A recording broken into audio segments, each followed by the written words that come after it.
Assalamualaikum warahmatullahi wabarakatuh. Kami dari kelompok 11 akan menjelaskan tentang tujuan pendidikan. Oke, yang pertama akan dijelaskan oleh Feby. Assalamualaikum warahmatullahi wabarakatuh. Saya Kamila dalam pendidikan dan dosen dalam makalah ini. Jadi tujuan pendidikan sendiri itu kehidupan manusia. Dengan adanya pendidikan, kehidupan manusia itu jadi lebih terarah dan manusia itu dapat memecahkan masalah yang ada di kehidupannya. Kemudian begitu juga dengan di negara kita, di negara Indonesia ini, yang sangat mementingkan pendidikan untuk kesuksesan anak bangsa. Sehingga di negara Indonesia ini dibuatlah Undang-Undang Dasar 1945 dan Undang-Undang Nomor 20 tahun 2003 yang berbunyi, tujuan pendidikan nasional adalah untuk mengembangkan kemampuan dan membentuk watak serta peradaban bangsa yang bermartabat dalam rangka mencerdaskan kehidupan bangsa. Tujuan pendidikan nasional juga untuk mengembangkan potensi peserta didik agar menjadi manusia yang beriman dan bertakwa kepada Tuhan Yang Maha Esa, berakhlak mulia, sehat, berilmu, cakap, kreatif, mahir, mandiri, dan menjadi warga negara yang demokratis serta bertanggung jawab.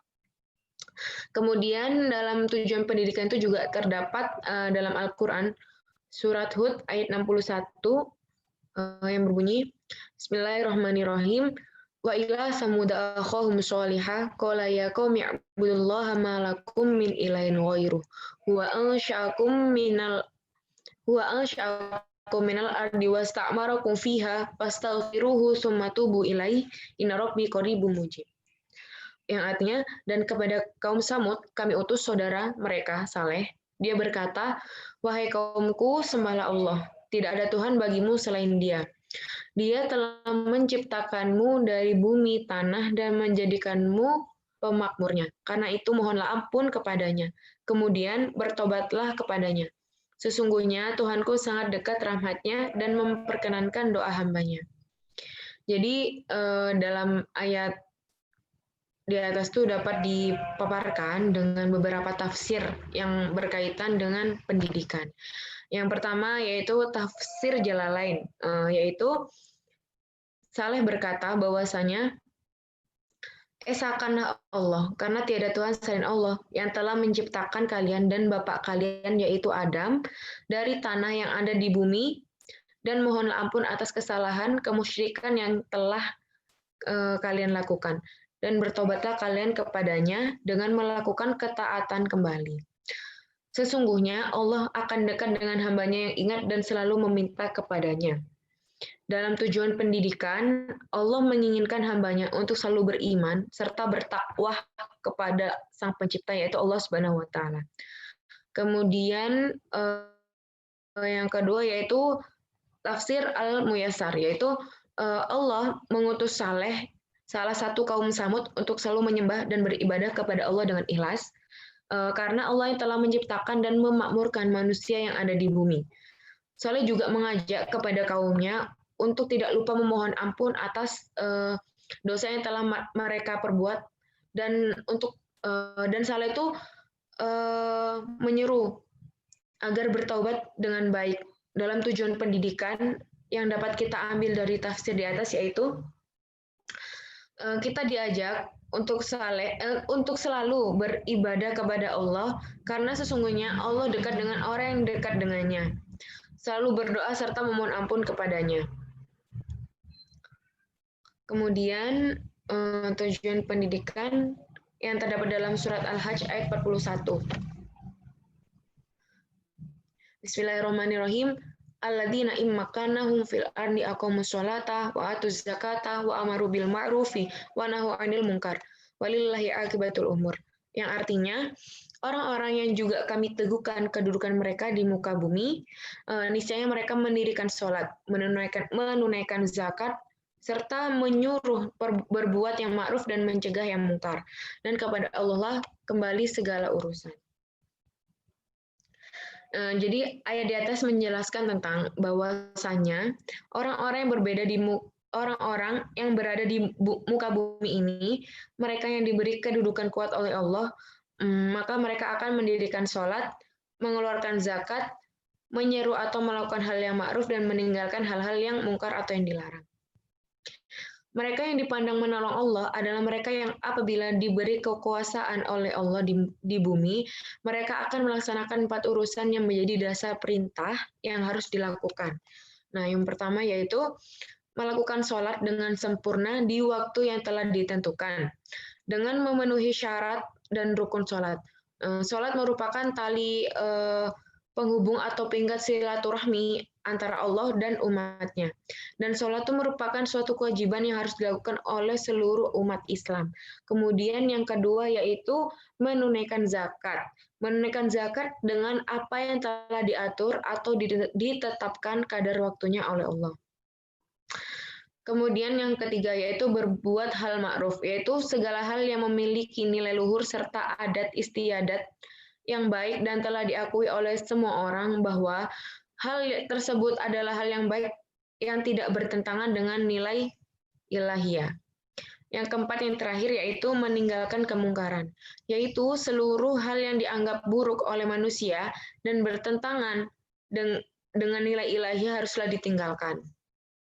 Allah lah yang memiliki akibat dari apa yang telah kita kerjakan, dan Allah lah pula yang memberikan pahala dan siksa api neraka di akhirat kelak. Jadi dari ayat di atas itu bersangkut pautan dengan tujuan pendidikan, yaitu bagaimana pentingnya pendidikan untuk bekal nanti di akhirat. Dan dari ayat ini kita diajarkan untuk selalu bertakwa kepada Allah dengan selalu melaksanakan apa yang telah diperintahkan serta menjauhi segala apa yang dilarang oleh Allah Subhanahu wa taala.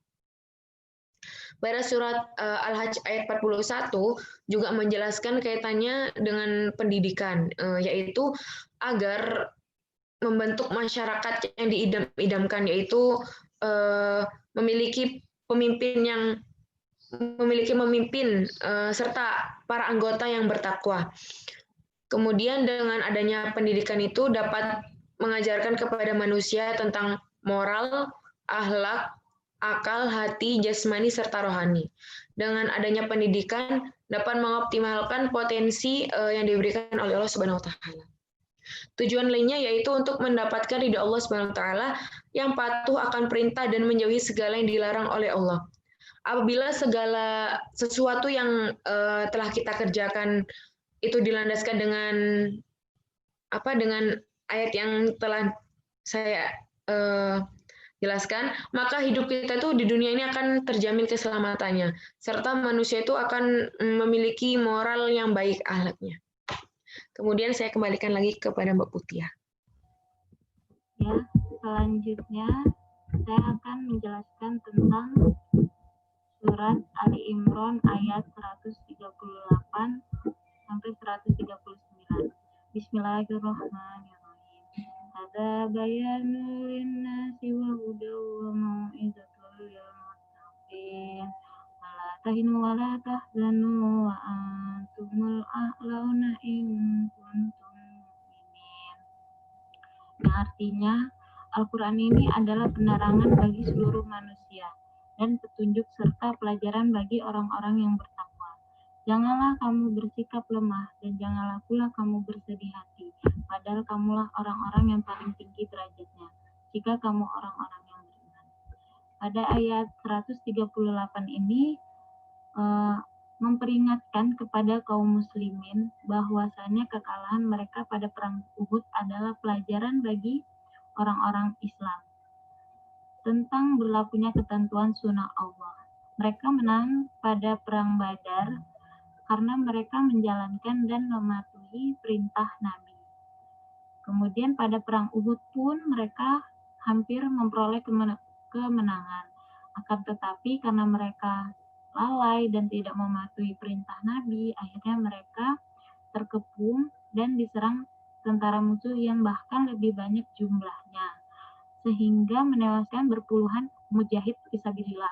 Bahkan paman Nabi dan Nabi pun mengalami luka-luka. Kemudian dari penerangan ini bagi manusia, ayat ini adalah penerangan bagi manusia secara keseluruhan. Akan tetapi hanya segolongan manusia saja yang mendapatkan petunjuk di dalamnya, mendapatkan pelajaran, mendapatkan manfaat, menggapai petunjuknya. Hanya orang-orang yang bertakwa. Kemudian petunjuk ini itu tidak dapat ditangkap dan dicerna kecuali dengan hati yang beriman. Semua itu hanya untuk orang-orang yang beriman dan bertakwa. Iman dan takwa itulah yang melapangkan hati untuk menerima petunjuk, cahaya, nasihat, dan pelajaran, dan yang menghiasi hati sehingga terasa indah untuk memiliki cahaya dan petunjuk, serta memanfaatkan nasihat dan pelajarannya. Bukan sekadar ilmu dan pengetahuan, karena banyak sekali orang-orang yang mengerti dan mengetahui, akan tetapi mereka masih melakukan hal-hal yang tidak baik. Nah, mereka lebih mengikuti hawa nafsunya, sehingga ilmu yang mereka punya itu tidak berguna. Nah, kemudian dalam ayat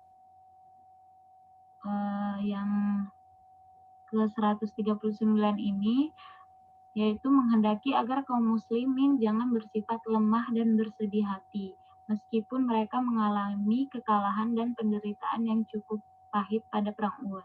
Karena kalah atau menang dalam suatu peperangan adalah soal biasa yang termasuk dalam ketentuan Allah. Yang demikian itu hendaklah dijadikan pembelajaran kaum muslimin dalam peperangan sehingga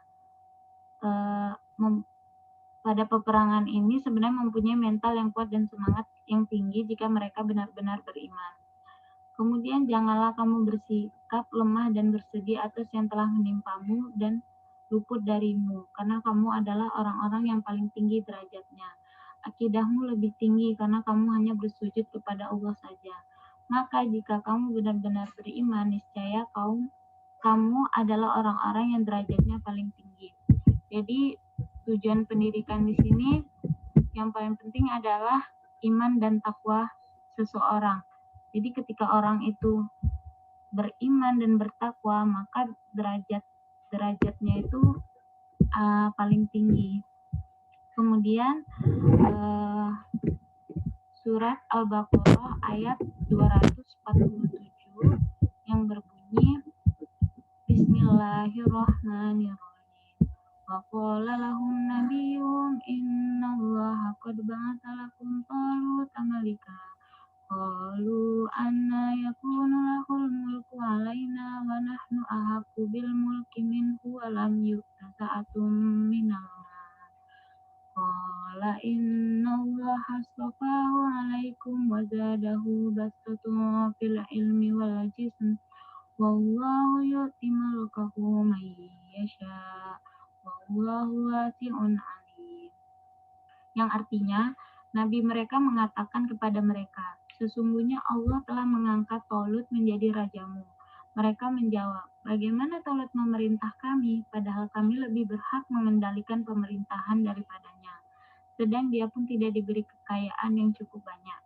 Nabi mereka berkata, sesungguhnya Allah telah memilih rajamu dan menganugerahinya ilmu yang luas dan tubuh yang perkasa. Allah memberikan pemerintahan kepada siapa yang dikehendakinya dan Allah maha luas pemberiannya lagi maha mengetahui. Nah, dari surat Al-Baqarah ayat 247 ini disimpulkan bahwasannya kisah Talut yang diangkat menjadi raja karena dia memiliki beberapa kelebihan. Nah, kelebihan yang dimiliki Talut diantaranya adalah memiliki keluasan ilmu sehingga mengetahui letak dan kelemahannya, maka ia dapat memimpin negaranya dengan penuh bijaksana. Selain itu, Talut memiliki kesehatan jasmani sehingga mampu melaksanakan tugas-tugasnya sebagai raja. Kelebihan lain yang dimiliki Taulut adalah ketakwaan kepada Tuhannya. Berdasarkan kelebihan-kelebihan yang dimiliki Taulut digolongkan sebagai ciri manusia sempurna dalam Islam. Taulut yang dipilih menjadi pemimpin bukanlah karena dia memiliki kekayaan yang lebih, namun kelebihan yang dimilikinya adalah kecerdasannya. Manusia dianugerahi Allah berupa akal agar dapat berpikir, sehingga dapat menyelesaikan permasalahan dalam kehidupannya. Kemudian, dari kisah Taulut ini, Taulut juga memiliki kecerdasan dan kesehatan jasmani. Taulut juga seorang manusia yang taat kepada Tuhannya, serta manusia yang bertakwa agar mendapat taufik dan hidayahnya untuk mengetahui dan mengatasi segala kesulitan dan tidak mungkin diatasinya sendiri kecuali dengan taufik dan hidayahnya. Jadi kekayaan itu tidak ada apa-apanya dibandingkan dengan ilmu pengetahuan, dan itu pun didasarkan oleh ilmu kita itu, kita memiliki ilmu, kita juga harus bertakwa kepada Allah. Nah, jadi tujuan utama pendidikan yaitu mencari ridho Allah. Dengan adanya pendidikan sehingga akan terciptanya individu-individu yang baik, yang bermoral, berkualitas, sehingga bermanfaat kepada diri sendiri, keluarga, negara, masyarakat, dan seluruh manusia. Ya, mungkin itu saja dari saya dan kelompok saya. Kurang dan lebihnya kami mohon maaf. Wabillahi taufiq wal hidayah. Wassalamualaikum warahmatullahi wabarakatuh. Waalaikumsalam warahmatullahi wabarakatuh.